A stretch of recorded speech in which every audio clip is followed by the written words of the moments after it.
So guys, first time namin mag-bake ng ng pizza. Pero meron na kaming ready-made na dough. Tapos ito yung mga ingredients. Kasi kahapon guys is nagluto si Indiano ng ano ba ito? Bread pizza. So ito pa yung natira.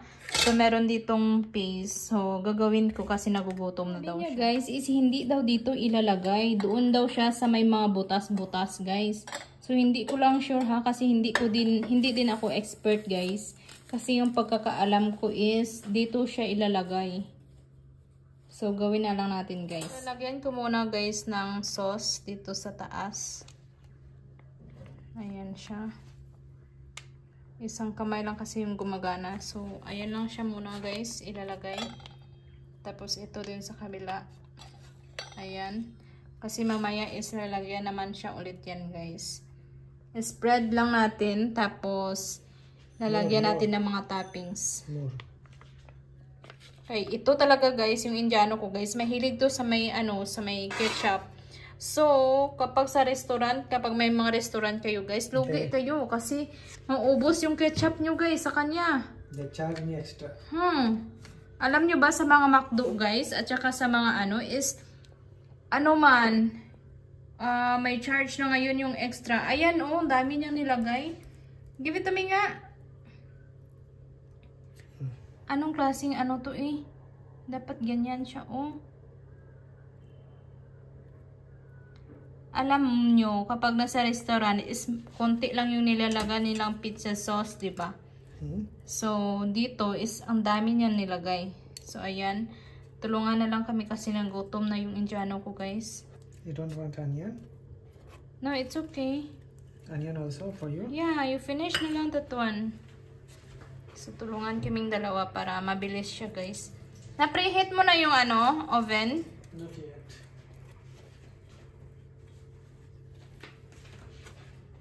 So, pina-preheat ko sa kanya yung oven, guys.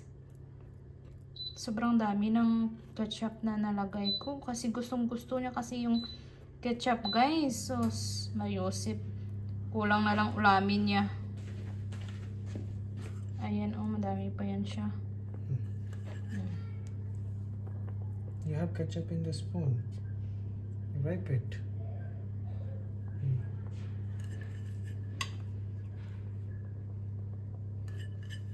Ayan. Tapos, nilagyan niya din yan ng corn.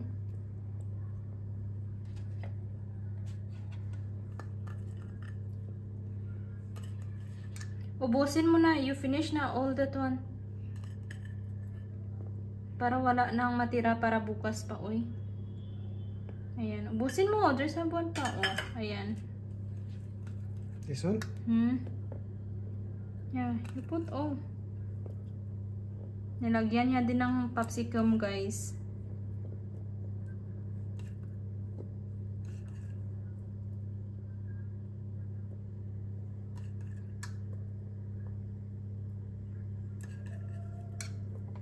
Mukhang ang ganda ng itsura niya, guys. Mas maganda pa siya sa restaurant. Ayan.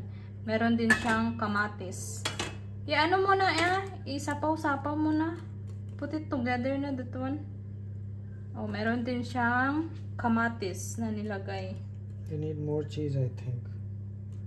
Where is the cheese? No, enough na yun. Tapos you put the melted cheese. Which melted cheese? The sliced one. Oh, sliced cheese. Okay. So, ayan. Parang ang dami naman ng isang This is enough now. But I want a melted cheese also later. So, nilagyan niya na guys ng mozzarella.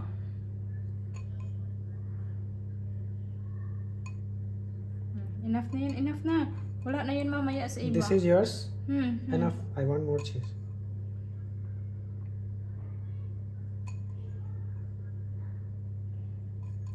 Alam nyo guys, sa labas is parang hindi siya mozzarella yung nilagay nila or cheese. Parang siya, mayonnaise. Kasi hindi namin feel na real cheese ba yung nilalagay nila guys. So, mas maganda talaga kapag homemade kasi...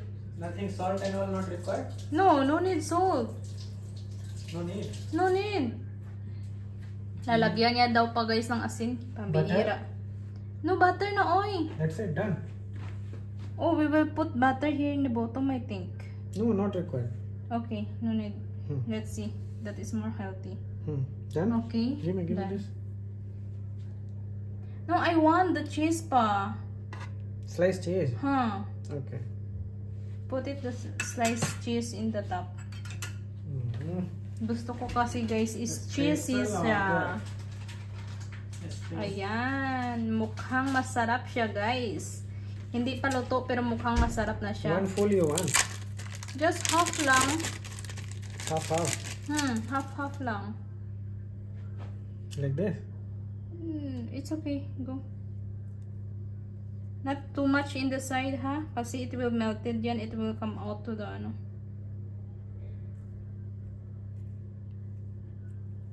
Enough? Yeah. Napaka ano ng Indiano ko, 'di ba, guys? This is mine, okay? Okay.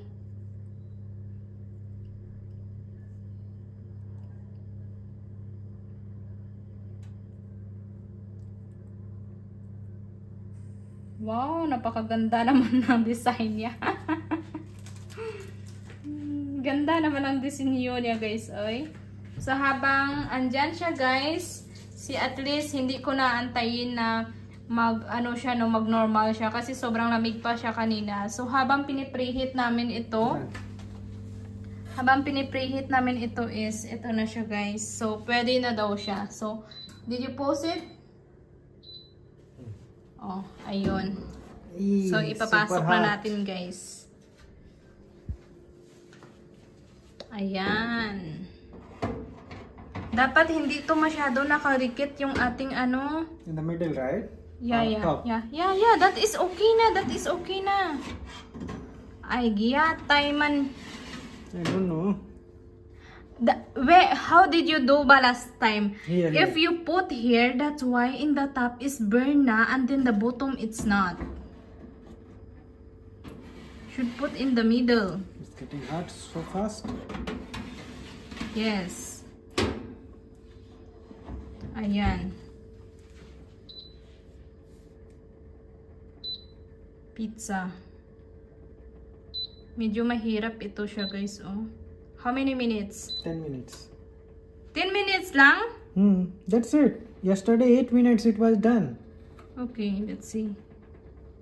So ayan na siya guys. Ano to, second time na namin dito magluto guys ng pagkain. Kagabi is pizza bread. Ngayon naman is yung pizza talaga guys. Oh, I didn't start yet. Started.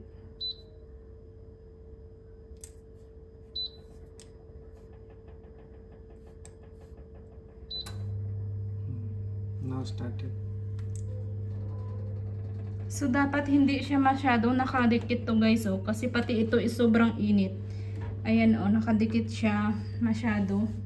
Dapat dito siya banda. So hindi kasi ako nag-ayos guys, siya yung nag-ayos kaya ganito yung itsura. So next time kapag may time ako is kailangan ko iurong ito kasi delikado man, sobrang init yung yung oven talaga. Ito kasi ay microwave din naman to, pero pwede din dito magluto. Pero one time kasi guys, nagluto ako dito, hindi man naluto yung tinapay na ko guys, na ginawa ko, tapos hindi din naluto yung banana bread na ginawa ko. So mas okay pa ako sa bake ko ba na sa kaldero lang guys kaysa dito. Kaya napabili kami nito. Kasi ito guys is marami na rin siyang kasama, oh. May mga pizza, popcorn, rice, cookies, pero hindi ako masyadong marunong gumamit siguro guys. At saka ganito kasi yung itsura. Oven talaga siya guys. Oven siya. Talaga siya, microwave. So, iba talaga siya sa ganito kasi maluluto talaga siya. Hoping na mag-start ako mag-bake at saka maluluto talaga siya. Ito pa ang problema guys. Nakadikit siya dito masyado. Ito. So, dapat doon natin i-push. So, okay lang yan guys. So, tingnan natin mamaya-maya guys kapag luto na yung pizza natin. Siya guys, luto na to siya siguro kasi medyo sunog na yung andon sa gilid, oh. medyo mataas yata yung minutes na nilagay namin. 10 minutes kasi kapag tinapay is 8 minutes is medyo nasunog siya. Na-burn siya. Pero first time kasi namin, so okay lang yan. So labas mo na. Labas na natin yan. So ayan na siya guys. Wala kasi kaming ano ba guys, yung para talaga pang oven. So dito niya nilagay. Why the cheese became red? Medyo nasunog siya. Ay, oo no. Bakit na ano yan? Hindi siya natunaw man guys, yung cheese. Bakit ganyan? This is yours, na? Okay. So ayan siya guys. Tapos get burn na. Mabilis lang nga talaga siguro siya guys, maano. Where is that cutter?